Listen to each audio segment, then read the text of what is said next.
My name is Jeff O'Callaghan, and this Made for Cloud video is on installing and configuring Chef 12.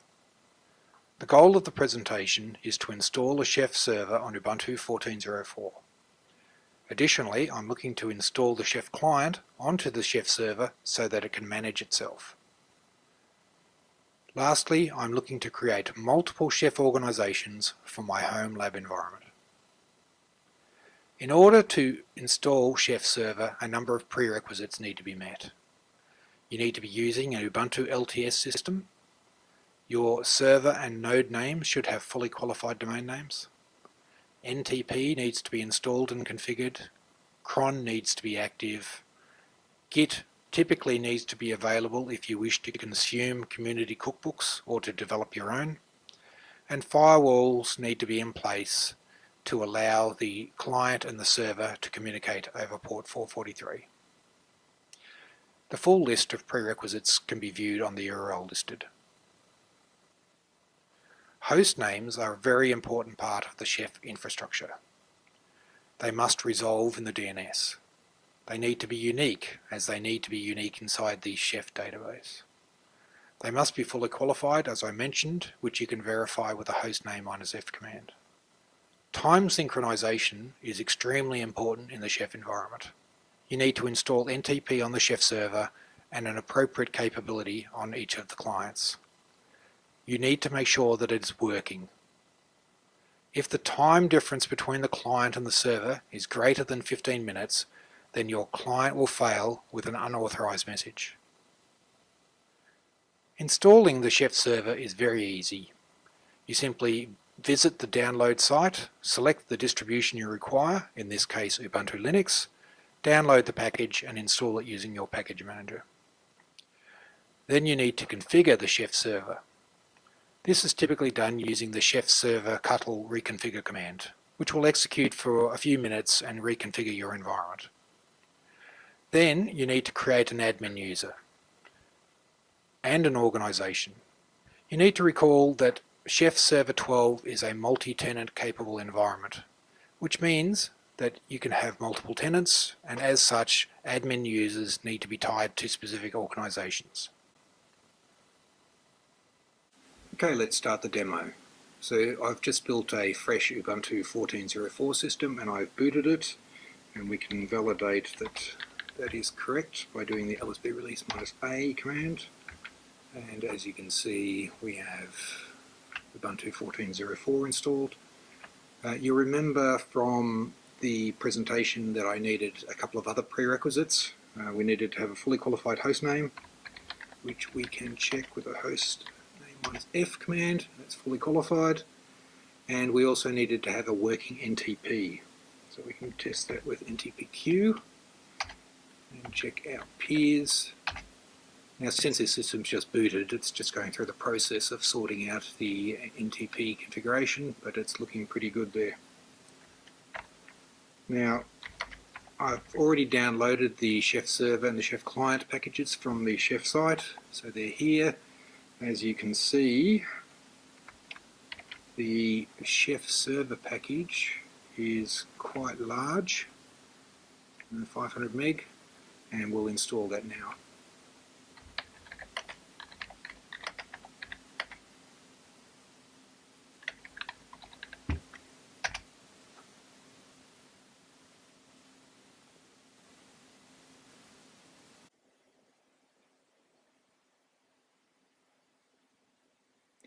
Okay, so the Chef server package is installed, but as you can see, it hasn't actually started any services yet.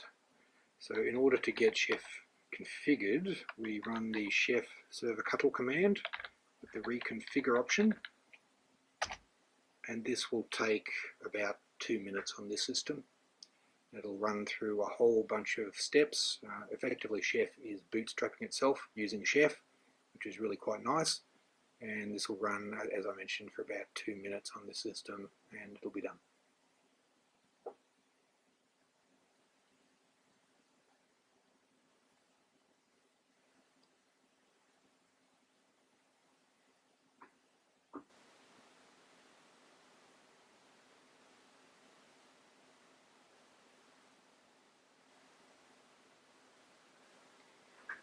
Okay, as you can see, it has finished, and it looks like it made a liar of me. This time it actually took just over 3 minutes. But as you can see up here in the recipes, you can see there's a whole bunch of unit starts and restarts. So we should see on the system now a whole range of services that we're executing. And of course, there they all are. We've got databases, we've got web servers, and we've got some Java processes as well. Okay, so now that we've done that, the next thing we need to do is to create the admin user and the associated organization. So we do that again with the chef server cuttle command. This time we do a user-create, and we're going to create a user ID called Kellogg, which is me.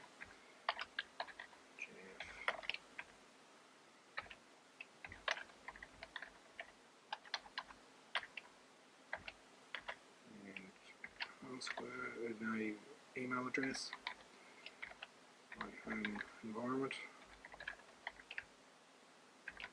and a super secret password, and I'm going to save the PEM file that gets created into this.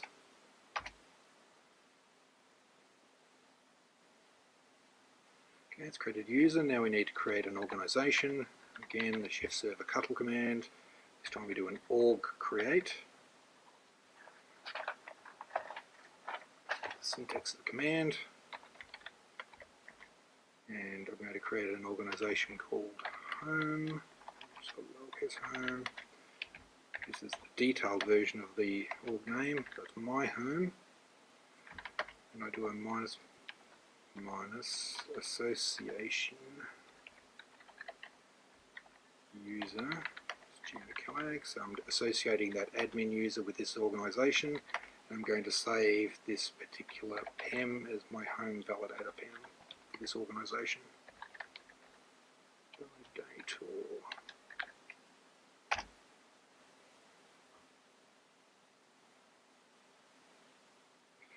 Okay, so I should have two files now. I should have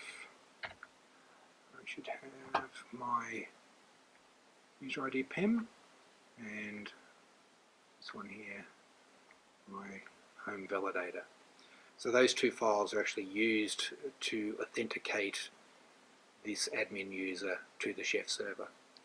So that's the first part of this demo done. We've successfully installed the chef server, and we have created the admin user, the organization, and we've also associated that admin user with the organization. Thanks. Installing the Chef client is equally as easy. Again, you visit the download site, find the distribution you require, in this case Ubuntu Linux, download the package and install it using your package manager. Configuring the Chef client for the first time takes a little bit more work. You need to configure your workstation node.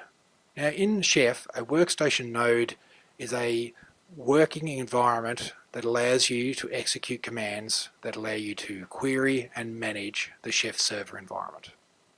Once you've created this capability, you can then bootstrap your Chef server node, which means you'll get the workstation node to install the client on that system. And then using the workstation node, we can validate that we can see ourselves inside the Chef environment. Okay, so let's start the second part of the demo, which is to install the Chef client and to configure a workstation node so that we can interact with the Chef infrastructure. You remember from before that I've already downloaded the Chef package itself.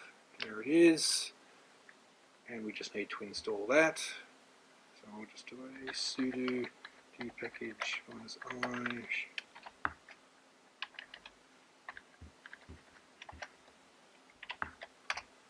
Okay, so it's installing now. It should be quite quick. Okay, it's installed, and now we need to verify that our admin user and our organization exist.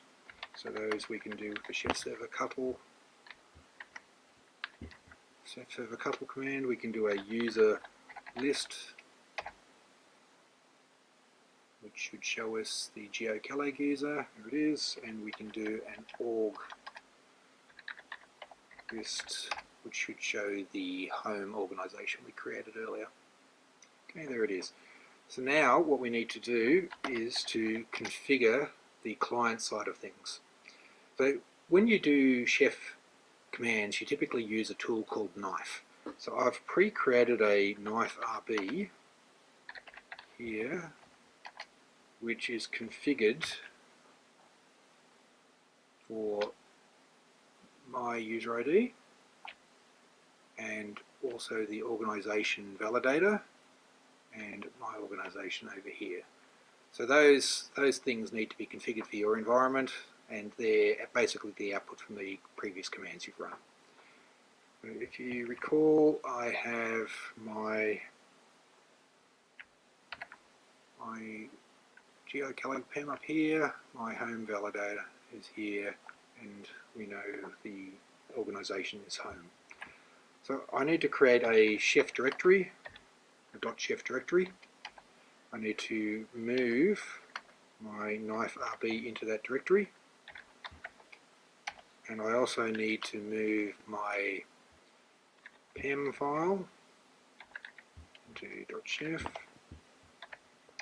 and I need to move that validator in there as well. .chef. So now I should be able to do a knife user list, which means I'm talking, oh, what's happened? Okay. So if you see down here, I've basically got a self-signed certificate and I need to trust it. So I just do a knife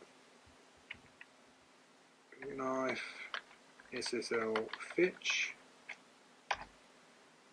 and it adds the certificate and trusts it. So now if I do that knife user list again now, it should show that I've got my user ID as part of this organisation.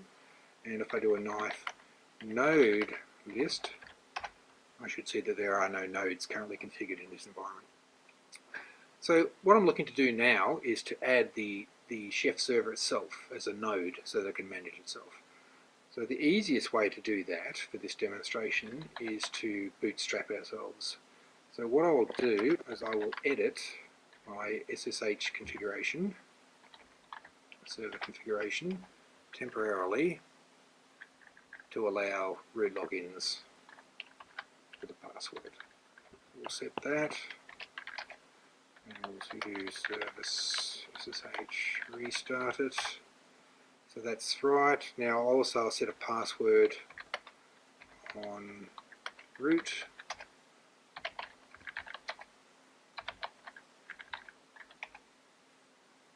Okay, so now I can do a knife bootstrap -n, which is going to give it a node name. It's going to be chef.home.local, and I'm going to access the server called chef.home.local. That will prompt me for the password, which I've set, and it's now installing the chef client on there. The fact that we've already installed the package on there is neither here nor there. It just means it happens a bit faster, but it now says that I should have a node called chef.home.local,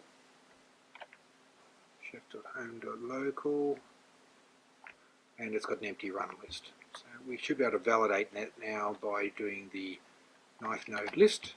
We should see there's a node there.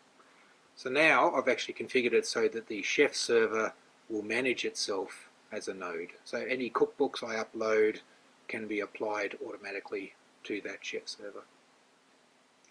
Thanks. So in summary, we now have Chef 12 installed. The server is configured as a client so that it can manage itself, and we have a workstation configured so that we can develop cookbooks and manage the environment. So thanks for watching.